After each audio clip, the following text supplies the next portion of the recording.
Assalamualaikum warahmatullahi wabarakatuh. Salam guru penggerak, tergerak, bergerak, menggerakkan.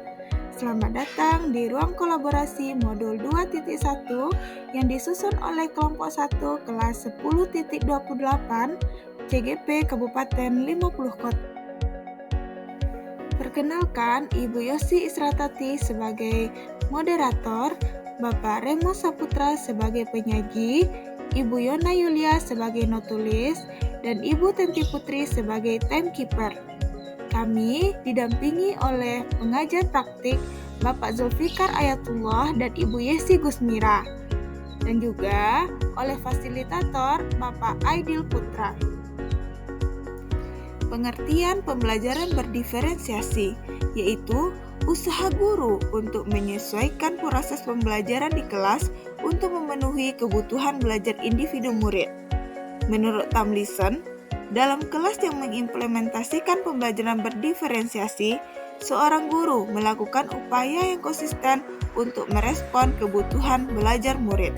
Adapun perintah tugas yaitu Anda bersama rekan kelompok Anda diminta untuk menganalisis skenario pembelajaran yang mengimplementasikan pembelajaran berdiferensiasi yang beragam. Setiap kelompok hanya akan menganalisis satu skenario pembelajaran berdiferensiasi dengan bantuan pertanyaan-pertanyaan pemandu. Skenario pembelajaran situasi 2, SD. Pak Dermawan adalah guru sekolah dasar. Minggu depan, ia akan mengajar murid-muridnya materi tentang cara kerja salah satu sistem organ tubuh manusia, yaitu sistem organ pencernaan. Saat merencanakan pembelajaran, Pak Dermawan mempersiapkan beberapa sumber belajar yang menurutnya akan membantu murid-muridnya belajar sesuai dengan kebutuhannya. Sumber daya yang digunakan diantaranya: 1. Sebuah poster diagram yang menunjukkan bagian-bagian organ pencernaan yang dipinjam dari perpustakaan. 2. Berbagai bacaan yang memuat pembahasan tentang bagaimana organ pencernaan bekerja dari beberapa sumber. Ada yang berupa beberapa buku bacaan dengan tingkat kesulitan berbeda-beda, yang juga ia pinjam dari perpustakaan, yang memuat informasi tentang cara kerja sistem organ pencernaan. Artikel yang ia ambil dari majalah anak, kebetulan ada pembahasan Comic Science milik salah satu muridnya. Di minggu sebelumnya, ia sudah menanyakan pada murid-muridnya apakah ada yang memiliki sumber belajar yang berhubungan dengan sistem organ pencernaan. Kebetulan, ada satu muridnya yang memiliki Comic Science dan diminta untuk membawanya ke sekolah. 3. Di kelas, Pak Dermawan tidak ada komputer, tetapi Pak Dermawan tetap mencoba mengunduh lewat handphonenya sebuah video singkat yang menjelaskan tentang bagaimana organ pencernaan bekerja. Video ini kemudian ia tonton sebelumnya untuk memastikan isinya sesuai dan cocok dengan apa yang ia ingin anak-anaknya pahami. Dan kemudian ia simpan di handphonenya video tersebut. Rencananya, ia hanya akan menunjukkan video itu melalui handphone jika ada murid tertentu yang masih membutuhkan bantuan lebih. 4. Pak Dermawan juga membuat kartu-kartu pertanyaan yang dapat digunakan untuk membantu murid mengkonstruksi sendiri pemahaman mereka tentang cara kerja sistem Pak Dermawan lalu dengan mempersiapkan menjawab daftar pertanyaan. kegiatan lengkap dengan instruksinya, misalnya membaca buku, artikel, komik, dan sebagainya, mengamati poster, diagram, mendiskusikan, dan kemudian membuat ringkasan untuk menunjukkan pemahaman tentang isi poster tersebut, mewawancarai petugas UKS, menjawab kartu-kartu pertanyaan. Aktivitas-aktivitas tersebut walaupun berbeda, namun semuanya bertujuan agar murid memahami cara kerja sistem pencernaan. Pak Dermawan pun siap mengajar. Di awal pembelajaran, Pak Dermawan memberikan penjelasan kepada semua murid yang ada di kelasnya tentang tujuan pembelajaran dan konsep kunci yang ia ingin anak-anak kuasai. Lewat proses tanya jawab dan contoh-contoh, Ia juga memastikan bahwa murid-muridnya memahami apa yang dimaksud dengan sistem pencernaan. Setelah itu, ia meminta murid-muridnya mulai bekerja dalam kelompok. Untuk penugasan kali ini, Pak Dermawan telah mengelompokkan murid berdasarkan tingkat kemampuan murid membaca. Hal ini karena tugas pertama yang harus dilakukan oleh setiap kelompok adalah membaca materi bacaan terlebih dulu. Pak Dermawan menyesuaikan teks yang dibaca tiap kelompok dengan kemampuan membaca mereka. Pak Dermawan menjelaskan pada murid-muridnya bahwa dalam 1 minggu tersebut setiap kelompok akan mendapat target untuk menyelesaikan kegiatan yang telah disepakati oleh Pak Dermawan. Keputusan tentang kegiatan mana yang ingin dilakukan lebih dulu diserahkan sepenuhnya kepada murid. Yang jelas, mereka diberikan kesempatan melakukan kegiatan-kegiatan tersebut pada saat jam pelajaran IPA di minggu tersebut. Semua proses murid melakukan kegiatan, Pak Dermawan memastikan ia mengobservasi dan memantau pemahaman murid-muridnya. Ia mendatangi tiap kelompok, mengajukan pertanyaan dan memberikan pertanyaan lanjutan kepada murid-murid yang memerlukan bantuan atau perlu diberikan tantangan lebih. Ia misalnya menunjukkan video lewat handphone kepada beberapa anak yang tampak masih kesulitan, membantu mereka memahami konsep-konsep kunci dengan kosakata sederhana yang kemudian ia display di kelas. Pak Dermawan juga membuat catatan-catatan penilaian selama proses ini. Setiap jawaban murid, pertanyaan murid, ia perhatikan. Ia gunakan informasi ini untuk menyesuaikan tingkat bantuan yang ia berikan pada murid. Pak Dermawan kemudian melakukan penilaian untuk mengetahui sejauh mana murid-muridnya memahami materi tersebut. Ia kemudian membuat penilaian berjenjang atau tier assessment. Untuk murid-murid yang kemampuannya kurang, ia menugaskan mereka untuk menjelaskan alur pencernaan dalam sebuah diagram alur sederhana yang dilengkapi penjelasan singkat dengan menggunakan kosakata sederhana sesuai dengan yang telah mereka pelajari dan bahkan telah didisplay di kelas. Untuk murid-murid yang kemampuannya sedang, ia meminta mereka membuat sebuah cerita narasi tentang alur pencernaan dengan kosakata yang lebih bervariasi.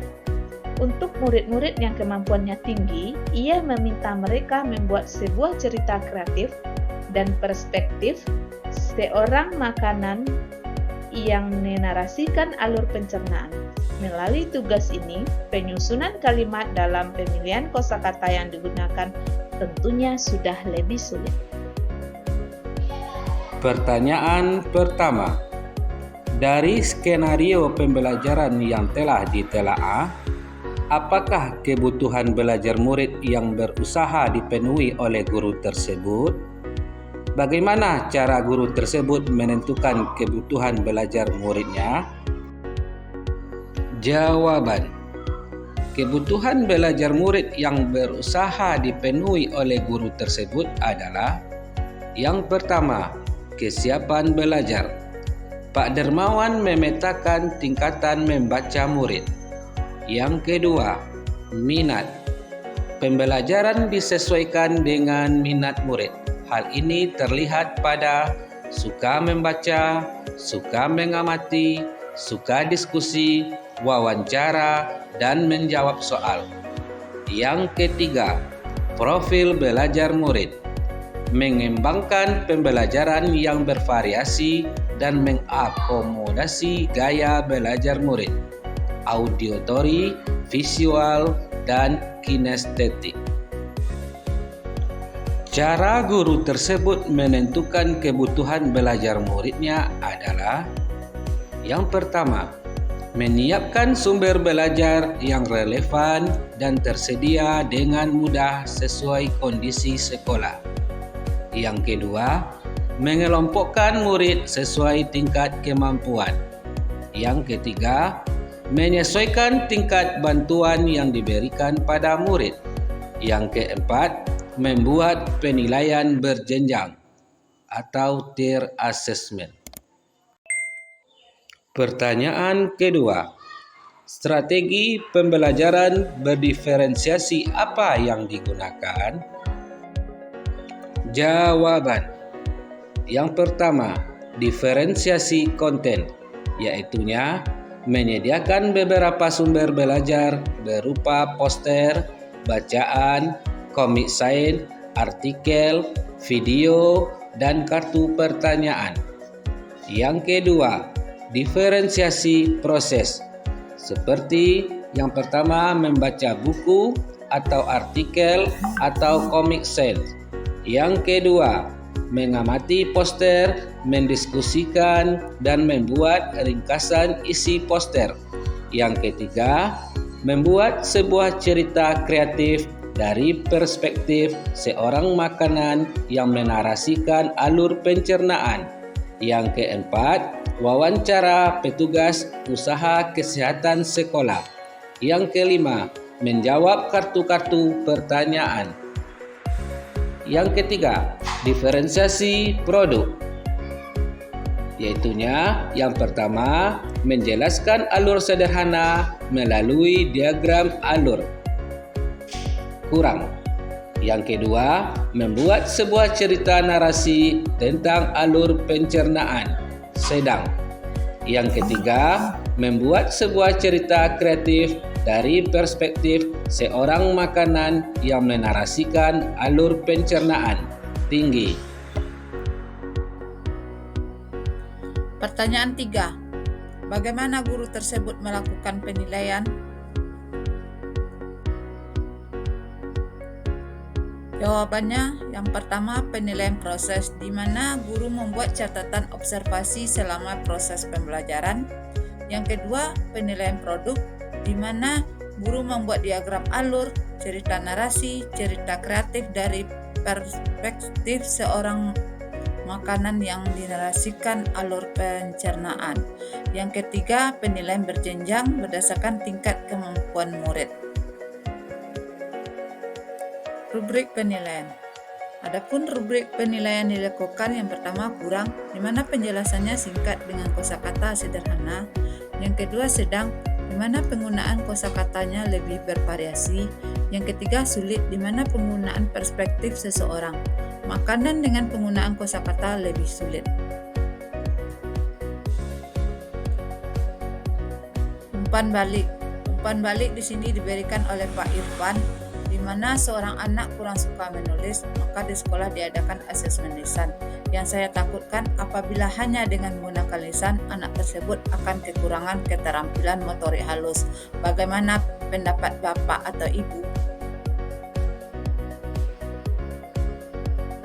Menurut kelompok kami, untuk masalah yang dihadapi oleh Pak Irfan, di mana seorang guru terus melatih keterampilan motorik halus anak bukan hanya dengan belajar menggunakan pensil, tetapi bisa menggunakan plastisin atau merobek kertas, bisa dengan menggambar, menulis, dengan menggunakan aktivitas bermain, serta dengan menggunakan aktivitas jari. Tidak hanya di sekolah, guru, orang tua pun ikut melatih keterampilan motorik halus anak ini. Setiap anak mempunyai kesiapan dan kebutuhan belajar yang berbeda. Kita bisa memberikan stimulus agar mau menulis dengan menggunakan suara-suara atau video, membaca dongeng, bercerita kegiatan sehari-hari.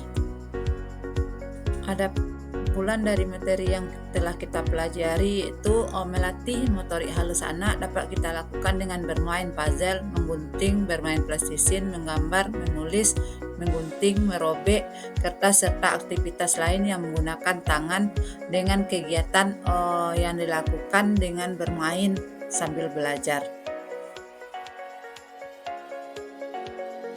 Demikianlah hasil diskusi kelompok kami. Salah dan janggal kami ucapkan terima kasih. Assalamualaikum warahmatullahi wabarakatuh.